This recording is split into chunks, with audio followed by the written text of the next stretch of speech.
Excellent, so you've now installed Android Studio and you're hopefully presented with the welcome screen here. As you can see, there are lots of options here, most of which are reasonably self-explanatory, but we're going to dive straight in and start a new Android Studio project.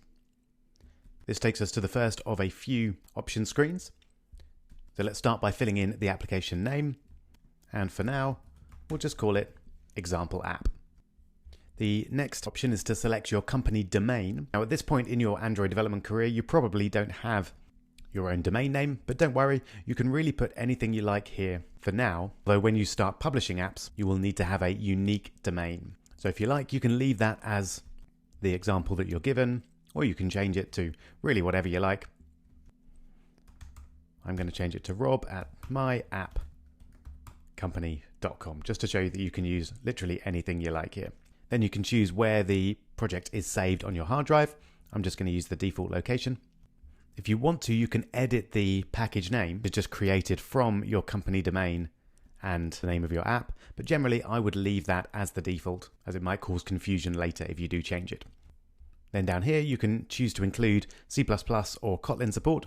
We'll be looking at Kotlin later on in the course, but we're not using it yet, so you can leave both of those blank. Alright, click Next. And you can now choose the form factors and minimum SDK. So form factors, reasonably straightforward. If you're developing an app which is going to be used on phone and tablets, which you probably are, then select the first option. And the options down here, we've got Android Wear, Android TV, Android Auto, and Android Things. So if you're developing for those platforms, you would select those. A slightly trickier question is which API version to use. Now, if you look at the drop-down menu, you can see that the various API versions correspond to the different versions of Android that are out there. So the later version you choose, the more recent functions and features will be available to you, but the fewer devices your app will run on, because a lot of devices are still running on, say, Lollipop. So if we select Android 6, Marshmallow, you can see that we can use any APIs from 23 and later, but your app will only run on about 40% of devices. So that's a choice that you'll need to make, but most of the time, and at least in the early stages of your app development career, you probably won't bump into too many features that you need but don't have. So let's stick with API 15 for now. Click Next, and we're given the option to add a default activity. Now, an activity on Android is essentially a screen. So as you build a variety of different apps, you'll be adding different types of activities to your apps. You can see we've got some examples there. So you might start your app with a basic activity, and then when the user wants to do something on a map, you'll jump to a Google Maps activity. You can see there's a full screen activity, various other types of activity that we'll see later on as we go through the course. For now though, we'll just choose an empty activity, so a very simple one to get us started. And click Next. And this is our final option screen where we're allowed to name our activity. The default for your initial activity is main activity. So we're going to leave that as it is, and the layout, you can see the name for that is just the name but reversed, so activity_main. Those are the defaults, so we'll leave them as they are and click Next. You might find that there's some new components that have been installed to allow you to create your app for that particular version of Android. So if you do, then click Finish. And finally, Android Studio itself should boot up and create your example app project. And here we go, your first glimpse of Android Studio. Now for me, Android Studio has opened two default files here, but you might not be able to see those. It doesn't always open up the same default files when you create a new project. So I'm just going to close everything down, clicking the X's there and there, and I'm going to click Project just to get us back to a completely empty screen. I'd recommend doing the same, so we're all at the same starting point. So you can see we've got lots of different options here, but part of the skill of learning to code is working out what's important and what's not, particularly at the early stages of your journey. So at the top here, we've got the file structure of our app leading to that main activity file that I showed you a moment ago. And then over here on the right, we've got a number of different options. The most important and the most exciting is this play button here, which we'll be using in a minute to actually run our app. Feel free to hover over these other buttons if you like to get a bit more information about what they are. but don't worry too much at this point. Want to keep it simple. And then round the edge, we've got some buttons, all of which we'll be using at some point in the course.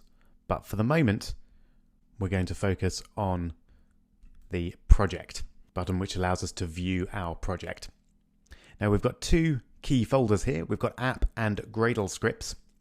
Gradle is an open source app building tool Android Studio uses to build your app. Later on in the course, we're going to be customizing these Gradle build scripts to customize and add features to our apps.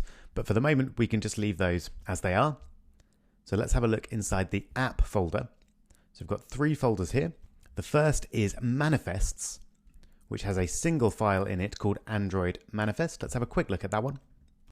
This is what's known as an XML file, and it contains information about your app. So you can see we've got the app name there. We've got details about the icons, the package name, and various other bits and pieces.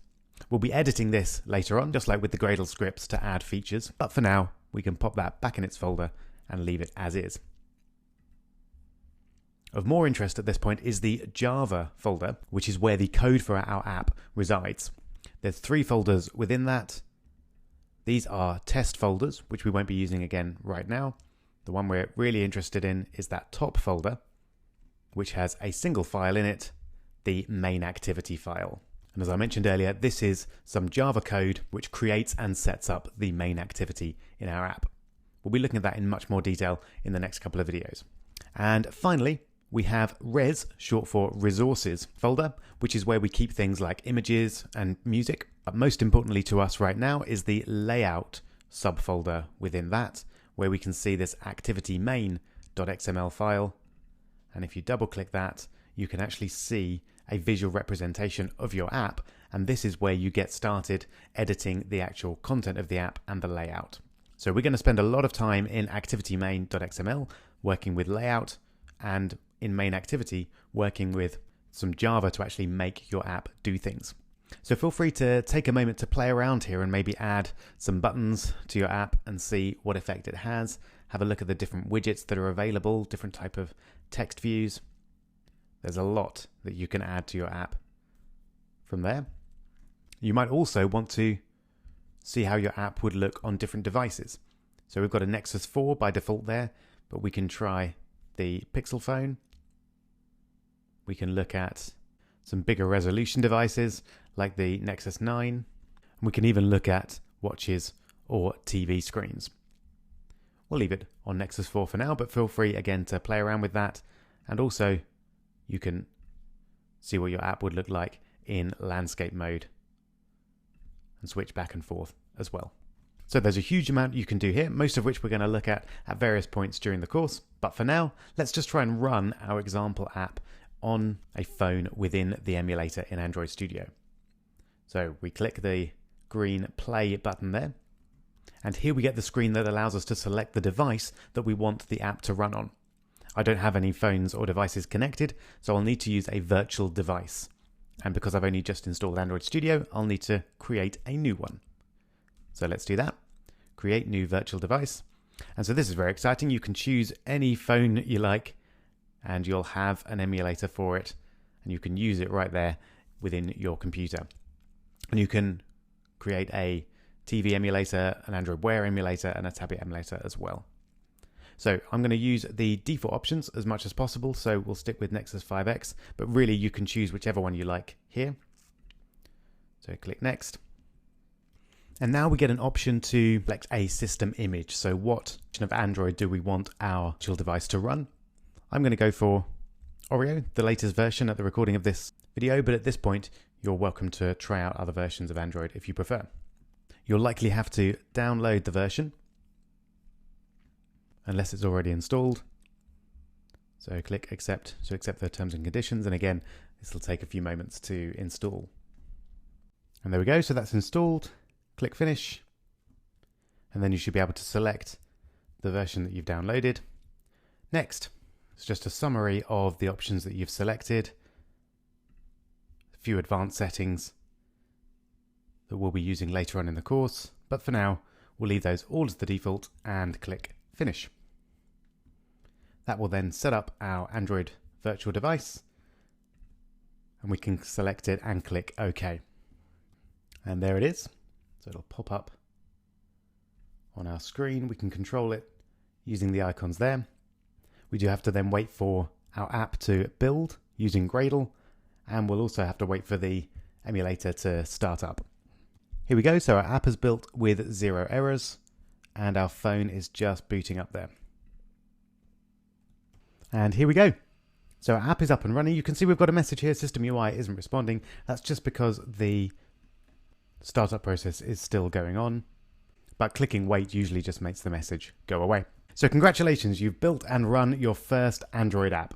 Obviously it doesn't do a great deal yet, but that'll change as we learn how to customize and code our apps in the next few videos.